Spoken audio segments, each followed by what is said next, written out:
اس کے برعکس ایک اور سوال، جیسا کہ آپ نے یعنی کہ نبی کریم صلی اللہ علیہ وسلم مادی طور پہ نہیں گئے تھے، روحانی طور پہ جی ان کی تھی، ٹھیک کشف تھا. ٹھیک ہے. اس کے برعکس ایک اور معجزہ نبی کریم صلی اللہ علیہ وسلم کا ہے کہ جو چاند کو انہوں نے ہاتھ سے، جی بالکل درست ہے. تو کیا اس سے اللہ تعالیٰ کا جو نظام تھا وہ قانون نہیں خدا بالکل کا دھرم نہیں ہوا، دھرم برم نہیں ہوا. اس کی وجہ یہ ہے، جسٹ ایک یہ طاقت ایک نبی کی انگلی یعنی کہ خدا. میری بات سن لیں آپ، یہ بھی تو دیکھیں کہ ہوا کیا تھا. جی قرآن کریم نے جب یہ فرمایا کہ نظر آپ نے اٹھائی اقتربت الساعۃ وانشق القمر،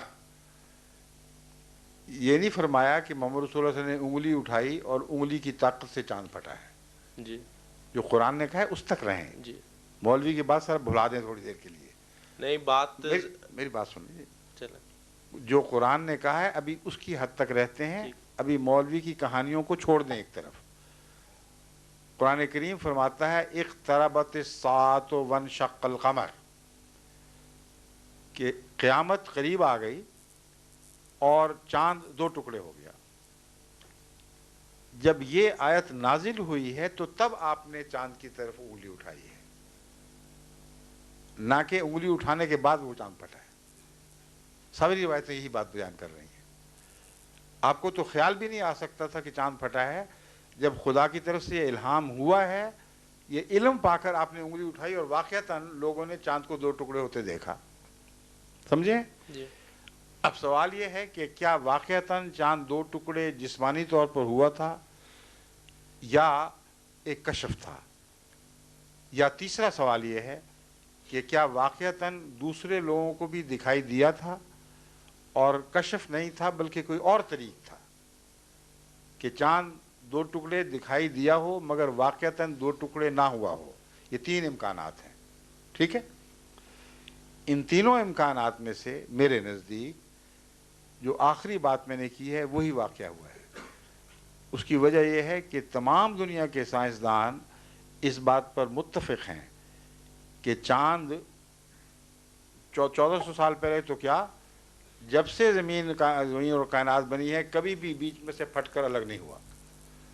اور اگر ایسا ہوتا تو قیامت پہلے ہی آ چکی ہوتی.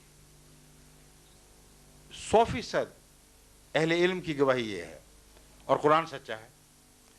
اس لیے وہ تعبیر قرآن کی کرنی پڑے گی جس سے اہل علم کو مجبور کریں کہ قرآن کی گواہی کو مانیں اور کائنات میں رکھنا نہ مانے اس کے باوجود ثابت کیا جا سکتا ہو.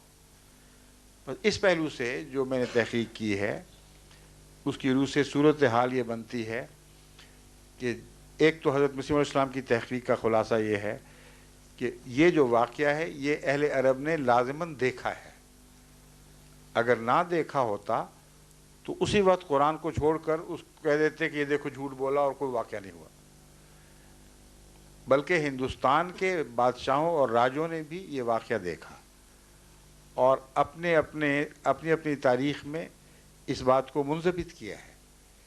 بس چاند کے پھٹنے کو دیکھنا کسی ایک اکیلے عرب کے ساتھ، ایک ملک عرب کے ساتھ وابستہ نہیں، دوسرے ملکوں نے بھی اس کی تائید میں گواہی دی ہے. اور دو ہی ملک ہیں جن کی گواہی ہے، ایک عرب کی اور ایک ہندوستان کی. ٹھیک ہے؟ جی ان دو ملکوں سے ضرور تعلق ہے چاند کا، اور باقی جگہ دنیا میں کہیں گواہی نہیں ملتی. جو اہل علم اعتراض کرتے ہیں وہ یہ بھی کرتے ہیں کہ چاند نے اگر پھٹنا تھا تو کیا صرف عرب کو دکھائی دیا، صرف ہندوستان کو دکھائی دیا، باقی ساری دنیا کو کیوں دکھائی نہیں دیا؟ کیوں لوگوں نے ریکارڈ نہیں کیا یہ واقعہ؟ اور سائنس کی روح سے ویسے بھی ناممکن ہے. تو اب میں آپ کو دوسرا حل بتاتا ہوں. انہی سائنسدانوں نے یہ بات ثابت کر دی ہے تحقیق کے دوران کہ ڈائناسورس جو کسی وقت اس دنیا کے مالک تھے اور ساری سطح زمین پر چھائے ہوئے تھے، ان کی موت ایک ایسے واقعہ سے ہوئی ہے جس کے نتیجے میں زمین کے بیچوں بیچ شمال سے جنوب تک ایک بادل اٹھا ہے اور اس نے دور دور تک جو کو بھر دیا، اور ایک لمبے عرصے تک اس بادل کے اثر کی وجہ سے جو خوراک کا نظام تھا وہ درم برم ہو گیا اور ڈائناسور بھوکے مر گئے تھے.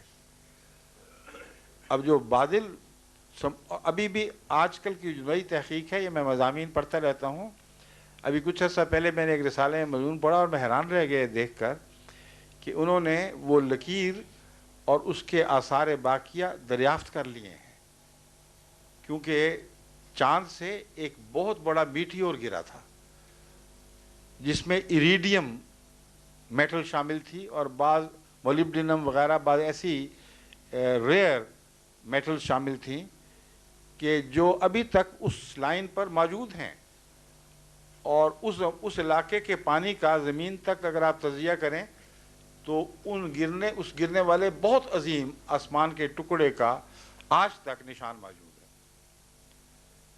اب جب چاند کی سطح پر بمبارڈمنٹ ہو رہی ہے میٹیورز کی، اگر ایک بڑا میٹیور وہاں گرے تو ہرگز بعید نہیں کہ خاک کا ایک ایسا طوفان اٹھے جو زمین سے دیکھنے والے کو یہ دکھائے کہ گویا چاند دو ٹکڑے ہو گئے۔ اور اس واقعہ کو جو میں نے زمین کا واقعہ بیان کیا، اس کو اگر چاند سے آپ دیکھیں گے تو دیکھنے والا یہی سمجھے گا کہ زمین دو ٹکڑے ہو گئی ہے، مگر زمین دو ٹکڑے ہو کر جلدی نہیں ملی۔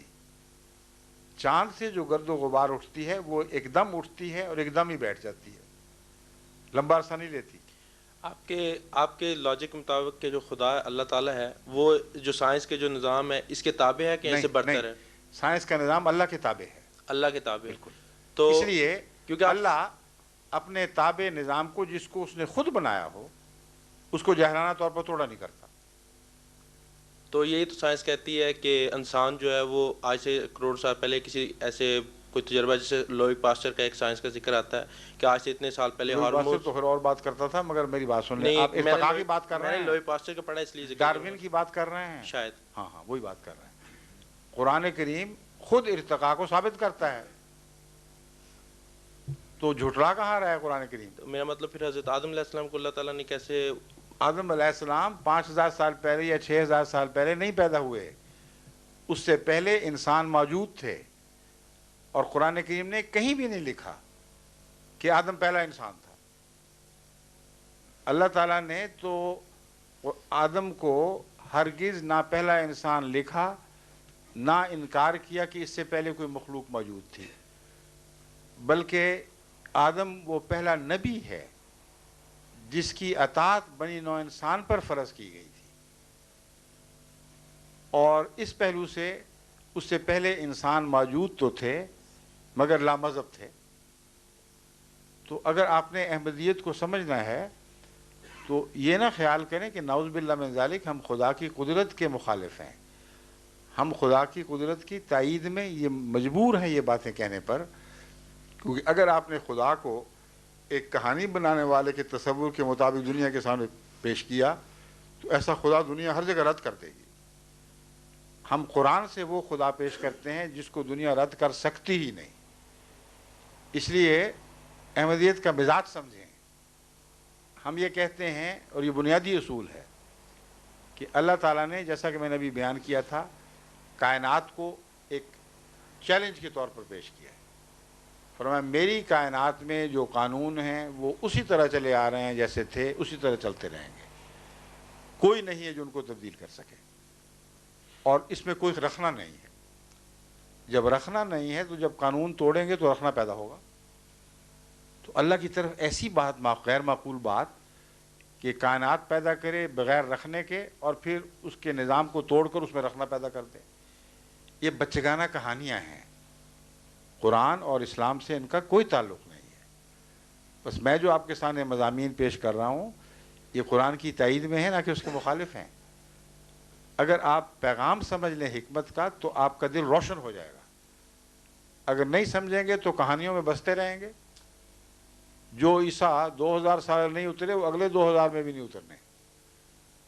دنیا کہیں سے کہیں پہنچ گئی ہے، کیا رخ بدل گیا ہے حالات کا، اور ابھی اتر ہی نہیں رہے، اس لیے کہ چڑھے ہی نہیں۔ عام نبی تھے، نبیوں کے طور پر فوت ہوئے ہیں، صلیب پر نہیں فوت ہوئے، خدا نے اعجازی طور پر صلیب سے بچا لیا۔ تو یہ ہمارا عقیدہ ہے۔ اس نقطۂ نگاہ سے آپ جماعت احمدیہ کے عقیدے اور اس کی تشریحات پر غور کریں گے تو مجھے یقین ہے کہ آپ کو تسلی ہوگی کہ ہم قرآن کے یا اسلام کے مخالف معنی نہیں کرتے، بلکہ قرآن اور اسلام کی تائید میں سائنس کی گواہیاں پیش کرتے ہیں. میں جو اب تک کر رہا ہوں یہی تو گواہی پیش کر رہا ہوں کہ وہ سائنسدان جو کہتے تھے یہ ممکن نہیں ہے، میں نے ان کی گواہی سے ثابت کر دیا کہ چاند پر میٹیورز کا گرنا ان کے نزدیک نہ صرف ممکن ہے بلکہ آئے دن ہوتا رہتا ہے. اور جب ہوتا ہے تو کچھ غبار ضرور اٹھتی ہے، وقتی طور پر چاند میں سپاٹس نظر آتے ہیں. اگر زمین کی طرح اتنا بڑا میٹیور گرا ہو جس نے شمال سے جنوب تک سمندر کو 2 ٹکڑے کر دیا، تو چاند کے اوپر کیا گرد و غبار کا ایسا طوفان نہیں اٹھے گا کہ دیکھنے والا سمجھے کہ 2 حصوں میں ٹوٹ گیا ہے، اور پھر وہ بیٹھے گا یا بکھر جائے گا طوفان تو ایک چاند جڑا ہوا دوبارہ دکھائی دے گا.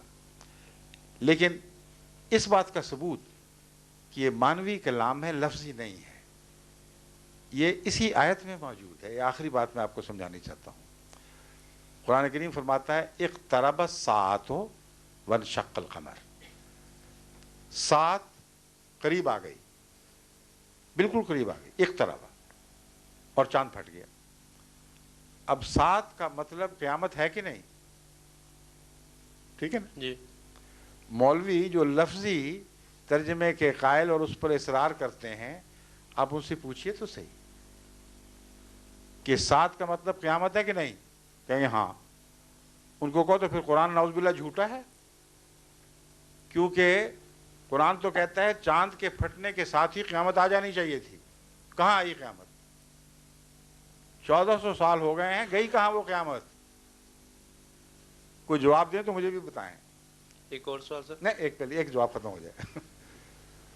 اس بات کا قطعی ثبوت ہے کہ لفظی ترجمے کرنے جائز نہیں ہیں. قرآن نے پیغام دیے ہیں. ساتھ کا ایک مطلب قیامت بھی ہے، مگر ایک مطلب جس کو تمام پرانے علماء مانتے ہیں، آج کے علماء کو مجھے کوئی پرواہ نہیں، کہتے ہیں کہ عظیم روحانی انقلاب کو بھی ساعت کہا جاتا ہے. پس اقتربت الساعۃ سے مراد یہ تھی کہ چاند کا 2 ٹکڑے ہونا اس بات کی قطعی دلیل ہے کہ جو روحانی انقلاب تیرے ذریعے برپا ہونا تھا اس کا وقت آ پہنچا ہے. اور چاند کس کا نشان تھا؟ عرب کا. یہ بھی مولوی بھول جاتے ہیں. چاند کا پھٹنا ظاہری یا کشفی ہونے کے لحاظ سے معنی نہیں رکھتا، اصل اس وجہ سے معنی رکھتا ہے کہ عربوں کی بادشاہت کا نشان چاند تھا.